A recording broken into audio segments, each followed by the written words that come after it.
It's my birthday, I'ma spend my money. Pretty lady, pretty lady. ഏട്ടാ സ്റ്റേഷനിൽ പോകാനായോ? ഇല്ല, ഇന്ന് ഉച്ചയ്ക്ക് ശേഷം എൻ്റെ ഡ്യൂട്ടി. എനിക്കൊന്ന് പാർക്ക് വരെ പോകണമായിരുന്നു. വൈശാഖി, ഇപ്പം എന്തിനാ അങ്ങോട്ടേക്ക് പോണേ? സേറ വരുന്നുണ്ടെന്ന് പറഞ്ഞിനോ? വിച്ചേട്ടാ, നിങ്ങൾക്കറിയാലോ ഞാനും സെറും ചൈൽഡ്ഹുഡ് തൊട്ടുള്ള ബന്ധമാണ്. അവളാണെങ്കിൽ ഇപ്പോൾ ഗൾഫിൽ പോയേക്കോ ചേട്ടൻ്റെ കൂടെ. ഇപ്പം തിരിച്ച് വന്നിട്ടുണ്ട്. അപ്പം നമ്മളെന്തായാലും മീറ്റ് ചെയ്യണ്ടേ, അതിനാ. ശരി ശരി വലിയേട്ടാ, ഞാനിവളെ കൊണ്ടുവിടാം. ഏട്ടനിന്ന് ഉച്ചയ്ക്ക് ശേഷമല്ലേ ഡ്യൂട്ടി? എനിക്ക് മോർണിംഗ് ഉണ്ട്, ഞാൻ കൊണ്ടുവിടാം. അല്ലേലും കുഞ്ഞേട്ടന് മാത്രമേ എന്നോട് സ്നേഹമുള്ളൂ. വലിയേട്ടനോ ഒട്ടും സ്നേഹമില്ല. ഞാൻ പിഴച്ചു പോകുന്നുള്ള പേടിയല്ലേ നിങ്ങൾക്ക്? അങ്ങനെയാണെന്ന് തന്നെ കൂട്ടിക്കോ. ആകെയുള്ളൊരു പെങ്ങളാ, അതോർത്തോളണം. ഏട്ടത്തി പോയിട്ട് വരാട്ടോ. ഉച്ചവരെ വലിയേട്ടനില്ലേ, ഉച്ചയാകുമ്പോഴത്തേക്കും ഞാൻ ഇങ്ങോട്ട് എത്തിക്കോളും. ഓ, നിങ്ങൾ പോയിട്ട് വാ മക്കളെ. എടി നീ ആളാകെ മാറിയല്ലോടി, എന്താടി ഇത്? ഓ അവിടുന്ന് അങ്ങനെയൊന്നുമില്ല.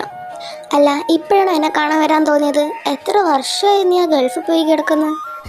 ഒരു രക്ഷയില്ല മോളെ, ഗൾഫ് അടിപൊളിയായിരുന്നു. ചേട്ടൻ്റെ കൂടെ ആയതുകൊണ്ട് പിന്നെ പറയണ്ട. അവനാണെങ്കിൽ ക്ലബിലും പബ്ബിലും ഓ മൈ ഗോഡ് എല്ലായിടത്തും പോവും. ഇങ്ങനെ ഡ്രിങ്ക്സൊക്കെ അടിക്കുന്ന ടൈപ്പാണ്. അപ്പം എന്താ പറയാ, നല്ല ഫ്രീഡമാണ്. എന്നോട് പറയും നീ എന്ത് വേണേയും കാണിച്ചു. ചേട്ടന് ഒരു കുഴപ്പമില്ല. ബട്ട് എന്ന് വെച്ചാൽ എല്ലാം കാണിക്കാനൊന്നും പറ്റത്തില്ല. പക്ഷെ എൻ്റെ ആഗ്രഹങ്ങളെല്ലാം പെട്ടെന്ന് പെട്ടെന്ന് സാധിച്ചെന്ന്. ഞാൻ അവിടെ ഒക്കെ അടിച്ച് പൊളിച്ച് വന്നു. എനിക്ക് നിന്നെയും കൂടുന്നുണ്ടായിരുന്നു. നീ ഇവിടെ ബോറടിച്ച് ഒറ്റയ്ക്ക് ഇരിക്കുമല്ലേ. എടി, പറ്റുമെങ്കിൽ എന്നെയും കൂട്ടി നിങ്ങൾ രണ്ടുപേരും ഒന്നുകൂടി ഒരു ട്രിപ്പ് പോകും. അല്ല പിന്നെ എനിക്ക് വീട്ടിലിരുന്ന് മടുത്തു. ഏട്ടന്മാർ രണ്ടും police, night duty morning duty, എപ്പോഴും ഡ്യൂട്ടി തന്നെ അവർക്ക്. പിന്നെ ഏട്ടത്തി വീട്ടിൽ ഒറ്റയ്ക്കാടി. പിന്നെ അവർക്ക് കൂട്ടിരിക്കാൻ ഞാനേ ഉള്ളൂ. അടുത്തൊക്കെ കഴിഞ്ഞുകൊണ്ട് ജോലി കിട്ടുന്നത് വരെ അവർക്ക് കൂട്ടിരിക്കാനല്ലാണ്ട് ഞാനിപ്പോൾ എന്തോന്ന് ചെയ്യാനാ. പിന്നെ ഏട്ടത്തിക്കാണെങ്കിൽ എന്നെ കൂട്ടി പുറത്ത് പോകണം എന്നൊക്കെ ഉണ്ട്. പക്ഷെ പേടിയാ, ചേട്ടൻ ആലോചിച്ച് പുറത്ത് പോവത്തേ ഇല്ല പൊന്നുമോളെ. ഇന്ന് തന്നെ ഞാൻ വന്നത് ഏട്ടനിന്ന് വീട്ടിലുണ്ട്. ഏട്ടനെനിക്ക് ഉച്ചയ്ക്ക് ശേഷം മാത്രമേ ഡ്യൂട്ടി ഉള്ളൂ എന്ന് പറഞ്ഞുകൊണ്ട് എനിക്ക് നിങ്ങളുടെ കൂടെയൊക്കെ ഇതുപോലെ അടിച്ചൊളിച്ച് വരണമെന്നൊക്കെ ഉണ്ട്. പക്ഷെ വീട്ടിലെ സാഹചര്യം കൊണ്ട് എനിക്ക് വരാനും പറ്റുന്നില്ല. ഓ വൈശാഖി, ഇതൊക്കെയാണോ വീട്ടിൽ? ഒരു ഫ്രീഡം ഇല്ലല്ലോടി. എന്തൊക്കെ പറഞ്ഞാലും അതൊക്കെ എൻ്റെ ചേട്ടൻ. ആള് ഭയങ്കര ഫ്രീഡം തരുന്ന ആളാ. അതൊക്കെ പോട്ടെ. അല്ല, നമുക്കൊന്നൊരു ട്രിപ്പ് പോകാലോ? അല്ലെങ്കിൽ ഇവിടെ അടുത്ത് എവിടെയെങ്കിലും ഒന്ന് ചുറ്റിയിട്ട് ഒരു ഡേ ഫുൾ നമുക്ക് കറങ്ങാം. എന്ത് പറയുന്നു? ഇവിടെ ഏതെങ്കിലും ഒരു ഹോസ്റ്റലിലൊക്കെ നമുക്ക് നിൽക്കാം. അല്ല, നിന്റെ ചേട്ടന്മാരോടൊക്കെ സമീപിക്കണ്ടേ? അതിനിപ്പം ഞാൻ തന്നെ സംസാരിക്കാം. ഒരു പക്ഷെ ഞാൻ സംസാരിച്ചിട്ട് അവർ ഓക്കെ ആയാലോ? ഓ, കുഞ്ഞേട്ട പാവമാണ് കേട്ടോ. ആൾക്ക് കുഴപ്പമൊന്നും ഉണ്ടാവില്ല. വലിയേട്ടനക്കാ സീന്. നീ ആദ്യം വലിയേട്ടനെ തന്നെ വിളിക്കണം. അയാളെ വിളിച്ച് ഓക്കെ പിന്നെ കുഞ്ഞേട്ടൻ അല്ലെങ്കിൽ ഓക്കെ ആയിരിക്കും. പിന്നെ നിൻ്റെ അടുത്ത് നമ്പറില്ലേ, നീ വിളിക്കണം. നമ്മൾ രണ്ടുപേരാന്ന് മാത്രം പറഞ്ഞാൽ മതി. അല്ലാണ്ട് നിന്റെ ചേട്ടനോടൊന്നും പറയണ്ട. അങ്ങനെയാണ് പിന്നെ ഒട്ടും പറ്റത്തില്ല എനിക്ക് വരാൻ. ഓ ആയിക്കോട്ടെ. അല്ലേലും എൻ്റെ വൈശാഖിനെ ഞാൻ അല്ലാണ്ട് പിന്നെ വേറെ ആരും കൊണ്ടുപോകാനാ? കൂടിയാടുന്ന പിന്നെ വൈശാഖി, ഞാൻ കാര്യങ്ങളല്ല ഏട്ടനോട് ഞാൻ പറയാം. പിന്നെ എന്തെങ്കിലും ഡൗട്ട് കാര്യങ്ങളുണ്ടെങ്കിൽ നീ ഏട്ടൻ്റെ നമ്പറിൽ വിളിച്ചു. ഞാൻ നിനക്ക് നമ്പർ പറഞ്ഞുതരാം. പിന്നെ എൻ്റെ ഫോണിൽ വിളിച്ചാൽ കിട്ടത്തില്ല. അത് ഏട്ടൻ അലമാറയിലിട്ട് പൂട്ടിയേക്കുവാണ്. അവിടെ എനിക്ക് ഫ്രീഡം ഇല്ലടി. ഞാൻ രാത്രി ഉറങ്ങത്തില്ല, ഫോണിൽ കളിച്ച് ഉറങ്ങത്തില്ല. അപ്പം അങ്ങനെ പിടിച്ചേക്കുവാണ്. സോ നീ ഏട്ടനെ നമ്പറിൽ വിളിച്ചു, കിട്ടും. ഓ ആയിക്കോട്ടെ, ചേട്ടൻ്റെ ഫോണെങ്കിൽ ചേട്ടൻ്റെ ഫോണ്. അല്ല, എന്തൊക്കെയുണ്ട് വിശേഷം? പ്രത്യേകിച്ചൊന്നും പറഞ്ഞില്ല. പ്രത്യേകിച്ചൊന്നും എനിക്ക് പറയാനുള്ള. പിന്നെ കുറച്ച് മെയിനായിട്ടുള്ള കാര്യം എന്താണെന്ന് വെച്ചാൽ, മറ്റന്നാൾ എൻ്റെ ബർത്ത്ഡേ ആണ്. നാളെ തന്നെ എനിക്ക് ഇവിടുന്ന് ചാടണം, അല്ലെങ്കിൽ മറ്റന്നാളെ. ചേട്ടന്മാരുടെ കൂടെ എന്നും ഞാൻ ബർത്ത്ഡേ ആഘോഷിക്കുന്നല്ലേ, ഇന്നൊരു വെറൈറ്റിക്ക് നിൻ്റെ കൂടെ ആവാം. പോരാത്തതിന് എൻ്റെ ബർത്ത്ഡേയുടെ അന്നാണ് നമ്മൾ അൺഎക്സ്പെക്റ്റഡ് ആയിട്ട് പരിചയപ്പെട്ടതും. അതായത് ബർത്ത്ഡേയുടെ അന്ന് തന്നെ നമുക്ക് 15 years ഓഫ് ആനിവേഴ്സറി വേണ്ടി വരും. അങ്ങനെയാണല്ലോ നമ്മൾ പരിചയപ്പെട്ടത്. അതായത് 15 വർഷമായി നിൻ്റെ കൂടെ ഞാൻ. 10 വർഷം നീ എൻ്റെ ഒപ്പം ഉണ്ടായിരുന്നു. ബാക്കി 5 വർഷം നീ നിൻ്റെ ചേട്ടൻ്റെ കൂടെ പോയി. ഇപ്പം വീണ്ടും വന്നതല്ലേ, വന്ന സ്ഥിതിക്ക് നമുക്കൊന്ന് അടിച്ചു പൊളിക്കാം. എടി, എല്ലാം എനിക്ക് ഓർമ്മയുണ്ട്. അതുകൊണ്ട് തന്നെ നിന്റെ ബർത്ത്ഡേക്ക് 12 മണിക്ക് ഞാനെൻ്റെ ചേട്ടനെ നിന്റെ വീട്ടിൽ വന്ന് നിന്നെ പിക്ക് ചെയ്യും. ഇത് നിനക്ക് തരുന്ന വാക്കാണ്. ഈ വാക്ക് ഞാൻ പാലിച്ചിരിക്കും. എൻ്റെ സോളുവിൻ്റെ ബർത്ത്ഡേയിലെ നമുക്കത് ആഘോഷിക്കാം. പിന്നെ ഇതൊക്കെ പറഞ്ഞിട്ട് ഞാൻ എങ്ങനെയെങ്കിലും സമീപിച്ചോളാം നിന്റെ ചേട്ടന്മാരുടെ അടുത്തൊന്നും. You don't worry my baby girl. Show double happy. Vaisakhi, നീ ഇതെന്ത് നോക്കി നോക്കുക? ഫുഡ് കഴിക്കേ. കുഞ്ഞേട്ടാ, എനിക്ക് കുഞ്ഞേട്ടനോടും വലിയേട്ടനോടും ഏട്ടത്തിയോടും ഒരു കാര്യം പറയാനുണ്ട്. ഓ, നീ പറ. നീ എന്തിനാ ഇങ്ങനെ പേടിക്കുന്നേ? പറയ്. വലിയേട്ടൻ ഇപ്പോഴാണോ ഡ്യൂട്ടി കഴിഞ്ഞിട്ട് വന്നത്? അതെ, ഇപ്പം എത്തിയിട്ടേ ഉള്ളൂ. ഭക്ഷണം കഴിക്കാതിരിക്കുമല്ലേ? എല്ലാവരും കഴിക്കേ. ഞാൻ കുളിച്ച് ഫ്രഷ് ആയിട്ട് വരാം. അല്ല, നിനക്ക് കാര്യം എന്താ പറയാനുള്ളത്? വലിയേട്ടാ, എൻ്റെ ബർത്ത്ഡേ ആണ് മറ്റന്നാളെ. ഞാൻ നിങ്ങളടുത്ത് ഒരു ഗിഫ്റ്റും ഒന്നും പറയത്തില്ല. പക്ഷെ എനിക്കൊരു ആഗ്രഹമുണ്ട്. സേറ വന്ന സ്ഥിതിക്ക് അവളുടെ കൂടെ ഒന്ന് പുറത്ത് പോകണമെന്ന് ആഗ്രഹമുണ്ട്. അതായത് എൻ്റെ ബർത്ത്ഡേയുടെ അന്ന് ഞങ്ങൾ രണ്ടുപേരും കൂടി പൊക്കോട്ടെ. ഒന്ന് കറങ്ങി അടിച്ചിട്ടൊക്കെ പിറ്റേ ദിവസം ആയിക്കൊണ്ട് വരാം. അല്ലെങ്കിൽ ഒരു 1 വീക്ക് വരെ എനിക്ക് അവളുടെ കൂടെ നിൽക്കാനുള്ളൊരു ഇത് വലിയേട്ടൻ തന്നിട്ടുണ്ടെങ്കിൽ കൊള്ളായിരുന്നു. കുറേ കാലത്തിന് ശേഷം വരുന്നതുകൊണ്ട് തന്നെ ഞങ്ങൾ ഒരു ടൂറൊക്കെ പോയി. ഒരു 1 ഡേ ട്രിപ്പ് ഒക്കെ ആണെങ്കിൽ ഞാൻ സമ്മതിച്ചേനെ. ഇത് 1 വീക്കൊക്കെ എന്തിനാ? ചുമ്മാ മെനക്കെടാനായിട്ട്. എന്ത് മെനക്കേട്? എനിക്ക് ഒരു മെനക്കേടില്ല. നിങ്ങളുടെയൊക്കെ വിചാരം എന്താ ഞാൻ കുഞ്ഞാണെന്നാണോ? എന്നും ഇങ്ങനെ കുഞ്ഞെന്ന് പറഞ്ഞിട്ട്. അതെ, എനിക്കിപ്പോൾ 20 വയസ്സായിട്ടുണ്ട് എന്ന് വെച്ചിട്ട് ഞാൻ അഹങ്കരിക്കുകയല്ല. ഈ ഒരു ഇയർ എനിക്ക് അവളുടെ കൂടെ എൻ്റെ ബർത്ത്ഡേ സ്റ്റാർട്ട് ചെയ്യണം. ഒന്നില്ലെങ്കിൽ ഇത്ര വർഷങ്ങൾക്ക് ശേഷം കാണുന്നില്ലേ. പോരാത്തതിന് എൻ്റെ പണ്ട് തൊട്ടുള്ള എൻ്റെ ചൈൽഡ്ഹുഡ് തൊട്ടുള്ള എൻ്റെ ബെസ്റ്റ് ഫ്രണ്ടാണ് എൻ്റെ സോൾമേറ്റ്. അപ്പോൾ എനിക്ക് അവളുടെ കൂടെ സ്പെൻഡ് ചെയ്യണം. 1 വീക്കല്ലേ ചോദിച്ചുള്ളൂ, ഞാൻ 1 മന്ത് ഒന്നും ചോദിച്ചില്ലല്ലോ. സാധാരണ പെൺപിള്ളേരൊക്കെ 1 ഇയറൊക്കെയാണ് പോയി നിൽക്കുന്നത്, അല്ലെങ്കിൽ മാസങ്ങളോളം നിൽക്കാറുണ്ട് പുറത്തൊക്കെ പോയിട്ട്. ഞാൻ എവിടെ ഇത്രയും വയസ്സായിട്ടും വീട്ടിനുള്ളിൽ തന്നെയാണ് ഉള്ളത്. എന്തെങ്കിലും എവിടെയെങ്കിലും പോകണമെങ്കിൽ ചേട്ടന്മാരുടെ സമ്മതം, അതെനിക്ക് ഓക്കെയാണ്. പക്ഷേ ഈ ഒരു ബർത്ത്ഡേ അതെനിക്ക് അവളുടെ കൂടെ വേണം. ഇതെൻ്റെ ഒരു ബർത്ത്ഡേ വിഷായിട്ട്, എൻ്റെ ഒരു ആഗ്രഹമായിട്ട് കൂട്ടിയിട്ട് ഒന്ന് സമ്മതിക്കൂ പ്ലീസ്. ശരി, പൊക്കോ. 1 വീക്കെങ്കിൽ 1 വീക്ക്, 2 വീക്കെങ്കിൽ 2 വീക്ക് പോവാൻ ഞാൻ സമ്മതിക്കാം. പക്ഷെ 1 കണ്ടീഷൻ, ഒന്നെങ്കിൽ നീ കുഞ്ഞേട്ടനെ കൊണ്ടുപോകണം. കാരണം നിങ്ങൾ 2 പെൺമക്കളാണ്. അപ്പം ഒരാണ് വേണം. നിങ്ങൾക്ക് വല്ലതും പറ്റിയാലേ നോക്കാൻ എന്തായാലും വേണം. ഒന്നെങ്കിൽ കുഞ്ഞേട്ടൻ, അല്ലെങ്കിൽ സേറക്കൊരു ചേട്ടനില്ലേ, അവനെ കൊണ്ടുപോകണം. അല്ലാതെ 2 പേരും ഒറ്റയ്ക്ക് പോകുന്ന പരിപാടി നടക്കത്തില്ല. അവനെയും കൂടി കൂട്ട്, അല്ലെങ്കിൽ ഇവനെ, 2-ൽ ഒരാളെ കൂട്ടിയിട്ട് പോയാൽ മതി. ഒരു ബോയ് എന്തായാലും നിങ്ങളുടെ കൂടെ സേഫ്റ്റിക്ക് വേണം. ഞാൻ മനസ്സിൽ ചിന്തിച്ചത് ചേട്ടൻ മാനത്ത് കണ്ടോ? അത് തന്നെയാണല്ലോ സേറയും പറഞ്ഞത്. അത് നന്നായി. കുഞ്ഞേട്ടൻ വേണ്ട. കുഞ്ഞേട്ടൻ ഭയങ്കര സ്ട്രിക്റ്റാണ്. പാവൊക്കെയാണ്, പക്ഷെ എന്നാലും സ്ട്രിക്റ്റ് ആവും. അവൾ ഓൾറെഡി അവളുടെ ഏട്ടനെ കൂട്ടാന്ന് പറഞ്ഞാണല്ലോ.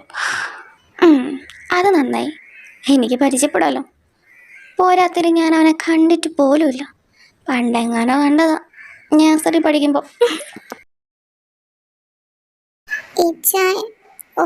നിങ്ങൾ ഈ മോന്ത മാറ്റിയില്ലേ? നിങ്ങൾക്ക് എന്തോ ഒന്ന് ഷേവ് ചെയ്താലേ മനുഷ്യ. നിങ്ങളോട് ഞാൻ പറഞ്ഞല്ലോ ഒന്ന് ഷേവ് ചെയ്യാൻ.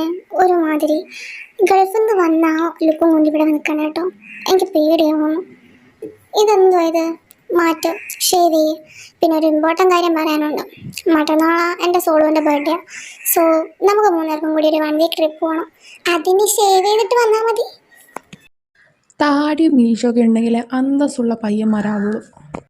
തൽക്കാലം എൻ്റെ ഇച്ചായനെ താടിയും വേണ്ട, മീശയും വേണ്ട. നിങ്ങളിത് വെട്ട്. പണ്ടത്തെ ഇച്ചാന മതി എനിക്ക്. ഇതൊരുമാതിരി ഉണ്ട് കാണാൻ. ഓ, ഇത്രയും ലുക്ക് ഞാൻ എന്തോ പോലെ ഉണ്ടെന്നോ? അല്ല, എന്താ പറഞ്ഞേ? സോളുവിൻ്റെ ബർത്ത്ഡേ എന്നൊക്കെ പറയുന്ന കേട്ടോ. സോളുവിൻ്റെ ബർത്ത്ഡേയാ. അവളെ 12 മണിക്ക് നമുക്ക് പോക്കണം. അവളുടെ വീട്ടിൽ സമ്മതിച്ചെന്നറിയില്ല. ഇച്ചാൻ്റെ നമ്പർ ഞാൻ കൊടുത്തിട്ടുണ്ട്. ചിലപ്പോൾ വിളിക്കാൻ സാധ്യതയുണ്ട്. പോയി ഷേവ് ചെയ്തേ.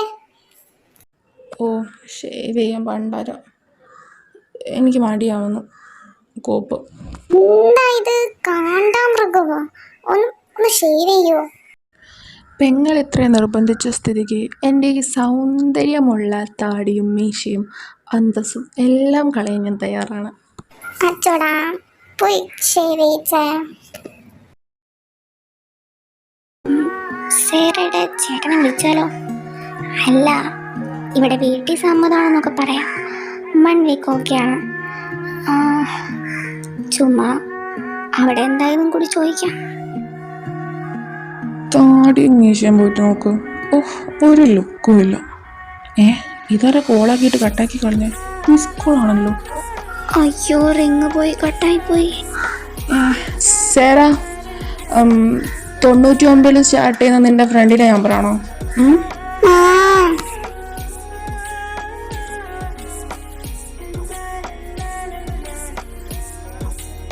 ആ, വൈശാഖി, നമസ്കാരം. എന്താ പറയേ. അത് പിന്നെ ഇവാൻ പോകുന്ന കാര്യം വീട്ടിൽ സമ്മതിച്ചിട്ടുണ്ട്. അത് പറയാൻ വിളിച്ചതാ. ആ, അവൾ പറഞ്ഞായിരുന്നു. കൃത്യം 12 മണിക്ക് ഞാൻ വന്ന് പിക്ക് ചെയ്തോളാം. എന്തെങ്കിലും അത്യാവശ്യം ഉണ്ടെങ്കിൽ ഇങ്ങോട്ട് വിളിച്ചാൽ മതി. ആ ശരി. ഓ, നീ ഇങ്ങനെ പേടിച്ചൊന്നും പറയണ്ട. നിന്റെ പഴയ എക്സ് തന്നെ ഞാൻ. ഞാൻ വിചാരിച്ച എൻ്റെ പേരൊക്കെ മറന്നുപോയി കാണുമെന്ന്. ഏയ്, അങ്ങനൊന്നുമില്ല. നമ്മൾ ഓർമ്മയില്ലാത്ത പ്രായത്തിൽ പ്രേമിച്ചല്ലേ. അതായത് നമ്മൾ 10 പഠിക്കുമ്പോൾ. ഓ, നമ്മളല്ല, ഞാൻ. ഓ, നിനക്കത് ഓർമ്മയില്ലാത്ത പ്രായമല്ലേ? ആ ശരി, 10ാം ക്ലാസ്സൊക്കെ കുഞ്ഞു കുട്ടിയാണല്ലോ. ശരി, എന്തെങ്കിലും ഉണ്ടേ വിളിക്ക്. ശരി.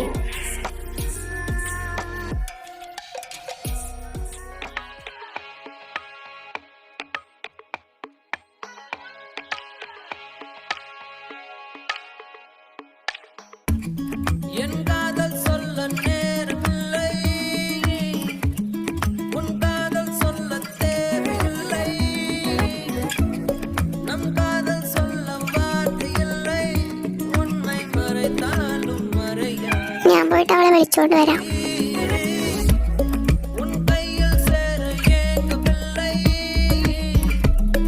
உன் தோளில் சாய ஆசையில்லை, நீ போன பின்பு சோகமில்லை என்று பொய் சொல்ல தெரியாதடி. உன்னழகாலே என் வெயில் காலம் அது மழை காலம், உன் கனவாலே மணமழை பாயும் நல்ல கூடை சாயும். காதல் வந்தாலே கண்ணோங்குதான், கள்ளத்தனம் வந்து குடியேறுமோ, கொஞ்சம் நடித்தேனடி, கொஞ்சம் துடித்தேனடி. ഇതെന്താ ഇവിടെ ഇത്രയും സൈലന്റ്? പാട്ടുണ്ടല്ലോ, പിന്നെ എങ്ങനെ സൈലന്റ് ആവും? ഓ, എനിക്ക് പിന്നെ ചെവി ഇല്ലല്ലോ. എടി, എന്താ രണ്ടൊന്നും മിണ്ടാത്ത? എനിക്ക് വല്ലാണ്ട് ബോറടിക്കുന്നു. ഒരു ട്രിപ്പ് ഒക്കെ പോകുമ്പോൾ കുറച്ചൊക്കെ എൻജോയ് ചെയ്ത് പോകണ്ടേ? ആ, പോകണം. അല്ല, ഇതാണോ നിന്റെ ചേട്ടൻ? ഇവന്നെ അപ്പൊ വൈശാഖിക്ക് ഓർമ്മയില്ലല്ലേ? എന്തായാലും മോളെ വൈശാഖി, ഇവനുണ്ടല്ലോ, ഇവന്റെ ലൈഫിൽ നടന്ന എല്ലാ കാര്യം എന്നോട് വന്ന് പറയാറുണ്ട്. ഇനിയിപ്പോൾ ഇന്ന് നടന്നത് ഇന്ന് വന്ന് പറയും. അങ്ങനെ ഞങ്ങൾ തമ്മിലുള്ള ബോണ്ടേ.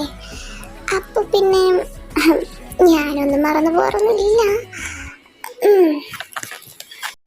അല്ലടി കോപ്പേ, നീ ആകെ മാറിയല്ലോ. നിനക്കെന്താ വീട്ടിൽ നിന്നൊന്നും കഴിക്കാൻ തരത്തില്ലേ? എത്ര കഴിച്ചാലും ശരീരത്തിൽ പിടിക്കാത്ത എൻ്റെ കുഴപ്പമില്ല. ഓ, അങ്ങനെ അല്ല, ഞാൻ വിചാരിച്ചു നിനക്കൊന്നും കഴിക്കാൻ തരത്തില്ല. ഈ സ്നേഹം മാത്രം ഇങ്ങനെ വാരിക്കോരി തരുവാണെന്ന്. അല്ല, നിങ്ങൾ എന്തിനാ ബ്രേക്കപ്പ് ആയേ? അതൊക്കെ കഴിഞ്ഞ കാര്യമല്ലേ. എന്ത് കഴിഞ്ഞ കാര്യം? ഇതെനിക്ക് കഴിഞ്ഞ കാര്യമല്ല. ഞാൻ ഇത്രയും വർഷമായിട്ടും എനിക്കിത് ആക്സെപ്റ്റ് പോലും ചെയ്യാൻ പറ്റില്ലായിരുന്നു. ഒരു പെണ്ണിനെ കണ്ടുകൊണ്ടിരുന്ന എന്നെ കണ്ണിന് വേറൊരു പെണ്ണിനെ കാണാനും പറ്റില്ലായിരുന്നു. അതുകൊണ്ട് പിന്നെ സേറാമ്മ, നിന്റെ സോൾ ഇതുവരെയായിട്ട് നിന്നോടിത് പറഞ്ഞില്ല. അവളിത് സീക്രട്ടാക്കി വെച്ചു. അതൊന്നാമത്തെ തെറ്റല്ലേ? അത് നിന്നോട് ചെയ്തതോ? ശരി, അതൊക്കെ വിട്. കാര്യം എന്താണെന്ന് വെച്ചാൽ, ഇവള് 10 പഠിക്കുമ്പോഴാണ് നമ്മൾ കമ്മിറ്റഡ് ആവുന്നത്. അന്ന് 10ലായതുകൊണ്ട് തന്നെ വീട്ടിൽ അതിൻ്റെ പ്രഷർ കൂടുതലായിരുന്നു. പിന്നെ ലവ് ഇത് വീട്ടിൽ പിടിച്ചു. അപ്പം ഡബിൾ പ്രഷർ. അതല്ലാതെ ഞാനൊരു ക്രിസ്ത്യനാണെന്നും കൂടി അറിഞ്ഞപ്പോൾ ട്രിപ്പിൾ പ്രഷർ. എന്താ പറയുക, ഫുൾ കോലാഹാരം. അങ്ങനെ ഒടുവിൽ ഇവള് വീട്ടിലത്തെ കാര്യമൊക്കെ പറഞ്ഞ്, ഈ മതത്തിൻ്റെ കാര്യം പറഞ്ഞ്, 10th ആണ് ഇനി ഇത് വേണ്ടെന്നും പറഞ്ഞ് ഓരോന്നൊക്കെ പറഞ്ഞ് ഇവള് തന്നെ ബ്രേക്കപ്പ് പറഞ്ഞു. ഇതെല്ലാം കേട്ട് നിൽക്കാൻ മാത്രമേ എന്നെ കൊണ്ട് പറ്റുള്ളൂ. ഞാൻ ഒന്നും പറഞ്ഞില്ല. എന്തിനു പറയണം? എന്നെ ആത്മാർത്ഥമായിട്ട് അവൾ സ്നേഹിച്ചെങ്കിൽ അന്ന് എന്നെ ഇട്ടിട്ട് പോകുമോ? ഇല്ല, അവൾ പോയി. ഇനി ആ ചാപ്റ്റർ വായിക്കേണ്ടത് എനിക്കുണ്ട്. പക്ഷേ അത്രക്കും സ്നേഹിച്ചു പോയി. ഏയ്, അന്ന് ചേട്ടന്മാർ മാത്രമല്ലായിരുന്നു, അച്ഛനും അമ്മയും ഉണ്ടായിരുന്നു. അച്ഛൻ ഇതറിഞ്ഞപ്പോൾ എന്നോട് പറഞ്ഞു, ഇനി നീ SLC ബോർഡ് എക്സാം എഴുതണ്ട, നീ ഇവിടെ തന്നെ ഇരുന്നോ, 18 വയസ്സിന് നിന്നെ കെട്ടിച്ചു കൊടുക്കുമെന്ന്. അതൊക്കെ കേട്ടപ്പോൾ എനിക്ക് എൻ്റെ നിവൃത്തികൾ കൊണ്ട് ഞാൻ ചെയ്തു പോയതാ. അല്ലാതെ ഇഷ്ടമില്ലഞ്ഞിട്ടോ അതുവരെ പ്രണയിച്ച ആളെ മറന്നിട്ടോ അതോ ഈ പ്രണയത്തോട് മടുപ്പ് തോന്നിട്ടോ ഒന്നും അല്ല. എല്ലാം എൻ്റെ സാഹചര്യം മൂലം ചെയ്തതാ. പക്ഷെ എത്ര പറഞ്ഞിട്ടും അത് ഇവാൻ ഇതുവരെ മനസ്സിലാക്കുന്നില്ല. ഇവാൻ എന്നെ ഇങ്ങനെ കുറ്റക്കാരാക്കിക്കൊണ്ടിരിക്കുകയാണ്, അതും നിവൃത്തികേടോട് ചെയ്തതിന്. ഈ ജാതി മതത്തിനെ പറ്റിയൊക്കെ ചിന്തയുണ്ടെങ്കിൽ തുടക്കത്തിൽ നീ ഇത് പറയണ്ടേ? ശരി, അപ്പോൾ നീ 10 അത് ഞാൻ വിട്ടു. അതല്ല, ഇനി നീ എന്നെ പ്രേമിക്കില്ലേ? ഇനി നിനക്ക് തന്നെ വേണ്ടേ? അതോ എന്നോടുണ്ടായ എല്ലാ ഫീലിങ്സും പോയോ? ഈ ടോപ്പിക്ക് നമുക്ക് വേണ്ട. കേട്ടിരുന്നിട്ട് 2 കിലോ എങ്ങോട്ട് പോയോ എന്തോ. അയ്യോ, ഒരാൾ ക്രിഞ്ച്, ഒരാൾ സീരിയസ്. Oh my God. ഇപ്പം എന്തായാലും സ്ഥലത്താനായില്ലേ, ഇനി അവിടെ എത്തിയിട്ട് സംസാരിച്ച ബാക്കി. നിങ്ങൾക്ക് ഞാൻ ഒരു ഫ്രീ ടൈം തരാം കേട്ടോ.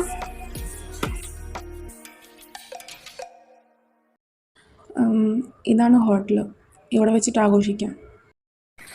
നീ എന്താ ഇപ്പം ഇങ്ങനെ കടന്നൽ കുത്തിയ പോലെ എന്നെനിക്ക് നല്ലപോലെ അറിയുവാൻ.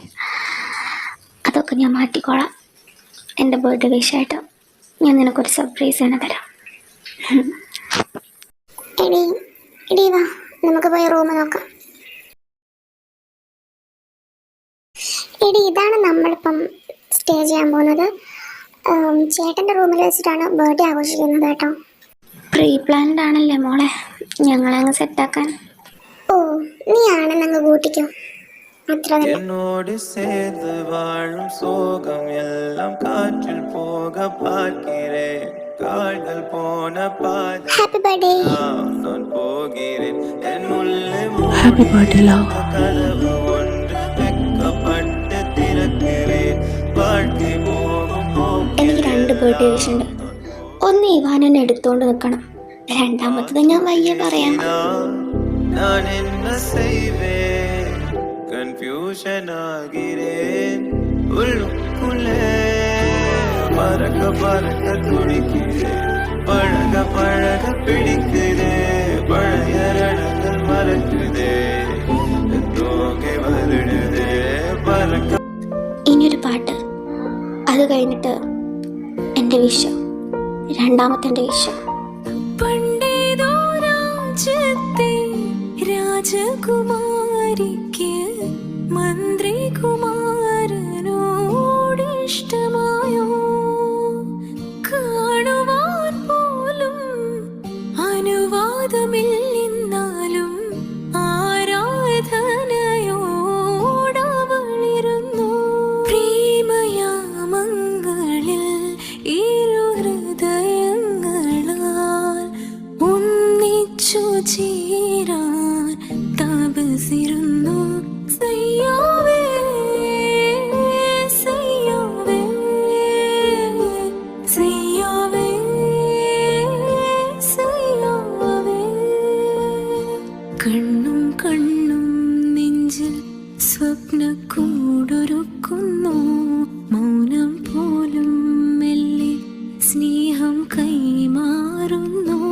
മഞ്ഞിൻ തൂവൽ തുമ്പിൽ സൂര്യൻ ചിന്നിമായുന്നു. തമ്മിൽ തമ്മിൽ നമ്മൾ മോഹത്തീരേറുന്നു. എത്ര ജന്മങ്ങളിൽ, എത്ര സ്വപ്നങ്ങളിൽ, എത്ര നാളായി കൊതിച്ചു ഞാൻ ഈ നിമിഷം. സയ്യാവേ സയ്യാവേ സയ്യാവേ സയ്യാവേ സയ്യാവേ സയ്യാവേ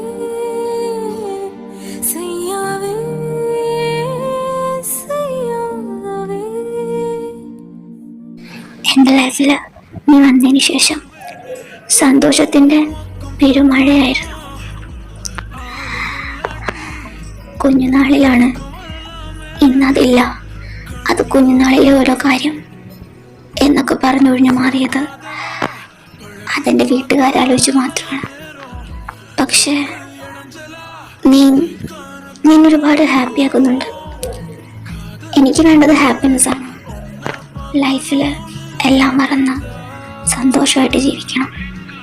എനിക്കറിയാം നീ എൻ്റെ ജീവിതത്തിലുണ്ടെങ്കിൽ പിന്നെ ഒരിക്കലും ഞാൻ കരയേണ്ടി വരില്ല. ഞാനായിട്ട് തന്നെ എല്ലാം ഇല്ലാണ്ടാക്കിയിട്ടുണ്ട്. എന്നാൽ ആ ഞാനായിട്ട് തന്നെ പറയാണ്, എനിക്കൊരവസരം കൂടി തരൂ. You're my feelings. You enough for me. അയ്യോ, എന്തൊക്കെ കാണണം. അപ്പം നാത്തു, നിങ്ങൾ സംസാരിക്കേ, ഞാൻ പോയി റെസ്റ്റ് എടുക്കട്ടെ. ഞാനിനി എന്താ പറയണ്ടേ? നിൻ്റെ ബർത്ത്ഡേക്ക് ഞാനായിരുന്നു ഗിഫ്റ്റ് തരണ്ടേ, പക്ഷെ നീ എനിക്കൊരു ഒന്നൊന്നര ഗിഫ്റ്റ് വന്നു. ശരി, നിൻ്റെ വീട്ടിൽ വന്ന് ഞാൻ വിളിച്ചാൽ നീ എൻ്റെ കൂടെ ഇറങ്ങി വരുമോ? ഇത് പാതിരാത്രി വന്ന് നീ എന്നെ വിളിച്ചാലോ? ഞാൻ അങ്ങ് ഇറങ്ങി വരും. ഓ, അങ്ങനെയാണോ? നീ അറിഞ്ഞോ, അവൾ നമുക്കൊരവസരം ഇട്ടിട്ടാണ് ഇപ്പം പോയേക്കുന്നത്. എന്തിനുള്ള അവസരമാണെന്നറിയോ? ഇല്ല. പറഞ്ഞു അതോ കാണിച്ചു തരണോ? എന്തൊരു ചോദ്യം അത്. എനിക്കത് അനുഭവിച്ചറിഞ്ഞാൽ മതി. വർഷങ്ങൾക്ക് ശേഷം കാത്തിരുന്ന് ഒരു പരിവമായി. ആ പരാതിയൊക്കെ ഇന്നത്തോടെ തീർത്തല്ലേ? പരാതിയൊക്കെ തീർക്കാനുള്ളതാ. കുറച്ചു കാലം നീ എന്നെ വട്ടി പിടിപ്പിച്ചില്ലേ? എന്നെ അറിയാത്ത പോലെ നിന്നില്ലേ? അതിന് കുറച്ച് ഹാർഡായേക്കാം. അതെ, നമ്മളിട്ട് വട്ടം കറപ്പിക്കുന്ന ആൾക്കാരുണ്ടല്ലോ, കുറച്ച് ഹാർഡ് ആൻഡ് ഹോട്ടായിരിക്കണം നമ്മൾ കൊടുക്കാൻ പോകുന്ന ശിക്ഷ. ഹോട്ട് മീൻസ് ഈ ചൂടന്മാർ ശിക്ഷ കൊടുക്കില്ല, അതുപോലെ. ഓ, അങ്ങനെ. അല്ല, നമ്മുടെ ഇടയിൽ സേഫ്റ്റി വേണ്ട. നമ്മുടെ ഇടയിൽ സേഫ്റ്റി വേണ്ട. தானே ஒரு ஆயுள் வேண்டுமே இல்லை இல்லை சொல்ல ஒரு கணம் போதும் இல்லை என்று சொல்லை தாங்குவதென்றால் இன்னும் இன்னும் எனக்கோர் ஜன்மம் வேண்டும். என்ன சொல்ல போகிறாய், என்ன சொல்ல போகிறாய்? ഹായ് ആർമി, ഇന്നത്തെ വീഡിയോ ഇത്രേ ഉള്ളൂ. പക്ഷേ ഈ ഒരു വീഡിയോ എഡിറ്റ് ചെയ്യുമ്പോൾ പോലും ഞാൻ ഒരുപാട് എൻജോയ് ചെയ്തിട്ട് എഡിറ്റ് ചെയ്തത്. അതിന് മെയിൻ രണ്ട് റീസൺസ് ഉണ്ട്. അപ്പം അതല്ലാതെ വേറൊരു കാര്യം, അപ്പോൾ ഫസ്റ്റ് ഇതിൽ നിന്ന് തന്നെ എനിക്ക് തുടങ്ങണമെന്ന് നല്ല ആഗ്രഹമുണ്ട്. കാരണം ഒരാർമിക്ക് ഫുൾ A+ കിട്ടി. ഈ ഒരു കമൻറ്റ് കണ്ടപ്പോൾ ഞാൻ ഒരുപാട് ഹാപ്പിയാണ്. അതുപോലെ തന്നെ ഈ കുട്ടി പറഞ്ഞത് സ്കൂൾ ലവ് സ്റ്റോറിയാണ്. ഈ കുട്ടിക്ക് വേണ്ടി സെപ്പറേറ്റ് ഞാൻ ഒരു സ്കൂൾ ലവ് സ്റ്റോറി ഞാൻ ചെയ്യുന്നതാണ്. ഉറപ്പായിട്ട് ഞാൻ ചെയ്തിരിക്കും. അപ്പം ഞാൻ ഈ കമൻറ്റ് മെൻഷൻ ആക്കാം. By the way, congrats. അപ്പോൾ ആർമീസ്, അതല്ലാതെ ഞാൻ 2 ഇമ്പോർട്ടൻറ്റ് കാര്യം വേറെ പറഞ്ഞിട്ടുണ്ടായിരുന്നു. അതിലൊന്ന്, കുറേ ആർമീസ് എനിക്ക് അവരുടെ ബർത്ത്ഡേ ആണ്, സോ അവർക്ക് വേണ്ടി 1 ഷോട്ട് ചെയ്ത് കൊടുക്കാൻ പറഞ്ഞിട്ട് കുറേ കമൻറ്റ്സ് ഞാൻ കണ്ടായിരുന്നു. അപ്പം ഈ പറഞ്ഞ എല്ലാവരുടെ കമൻറ്റും ഞാൻ ഈ ഒരു വീഡിയോയിൽ ഞാൻ ആഡാക്കിയിട്ടുണ്ട്. ഈ ആഡാക്കിയ എല്ലാവർക്കും വേണ്ടി ഞാൻ ഈ ഒരു 1 ഷോട്ട് ഡെഡിക്കേറ്റ് ചെയ്യുന്നു. നിങ്ങൾക്ക് വേണ്ടി തന്നെ ഈ ഒരു 1 ഷോട്ട് ഞാൻ എഡിറ്റ് ചെയ്തത്. കാരണം ഈ ഒരു കമൻറ്റ്സൊക്കെ കണ്ടപ്പോൾ ഞാൻ നെക്സ്റ്റ് വീഡിയോ ഈ ബർത്ത്ഡേ പറഞ്ഞ എല്ലാവർക്കും വേണ്ടി തന്നെ ആവാമെന്ന് വിചാരിച്ചു. പക്ഷേ നിങ്ങളുടെ എല്ലാവരുടെയും ഡേറ്റ്സ് വന്നിട്ട് ഡിഫറെൻറ്റ് ഡേയ്സ് ആണ് കേട്ടോ. അപ്പം അതുകൊണ്ട് തന്നെ ആ ഒരു കൃത്യം ദിവസം തന്നെ എഡിറ്റ് ചെയ്ത് തരാൻ പറ്റുമെന്ന് ചോദിച്ചാൽ എനിക്ക് പറ്റില്ല. കാരണം ഇപ്പോൾ വെക്കേഷനാണ്, വീട്ടിൽ കുറേ ആളുണ്ട്, ഞാനും ബിസിയാണ്, അതുകൊണ്ടാണ്. അപ്പം ഇത് നിങ്ങൾക്ക് എല്ലാവർക്കും വേണ്ടി ഞാൻ ഡെഡിക്കേറ്റ് ചെയ്യുന്നു. അപ്പോൾ പേര് പറഞ്ഞ 2 പേരുണ്ട്, ഗൗരി നന്ദ ആൻഡ് ഫാമി. ആൻഡ് രണ്ടാമത്തെ റീസൺ വന്നിട്ട് നമ്മുടെ ദേവുബാങ്ടൺ ഫാം 8K ആവാൻ പോവാണ്. അതായത് 8K ഫാം ആവുകയാണ്. ഒരുപാട് ഹാപ്പിയാണ്. ഇത്രയും സപ്പോർട്ട് ചെയ്യുന്നതിന് താങ്ക് യു, ഒരുപാട് നന്ദിയുണ്ട് എല്ലാ ആർമീസിനും. അപ്പം 8K ആയി കഴിഞ്ഞാൽ 8K സ്പെഷ്യൽ 1 ഷോട്ട് ഞാൻ വേറെ ഇടുന്നതാണ്. സോ എല്ലാവർക്കും ഒന്നുകൂടെ thanks and also bye. Happy ആയിരിക്കൂ എവരിബഡി.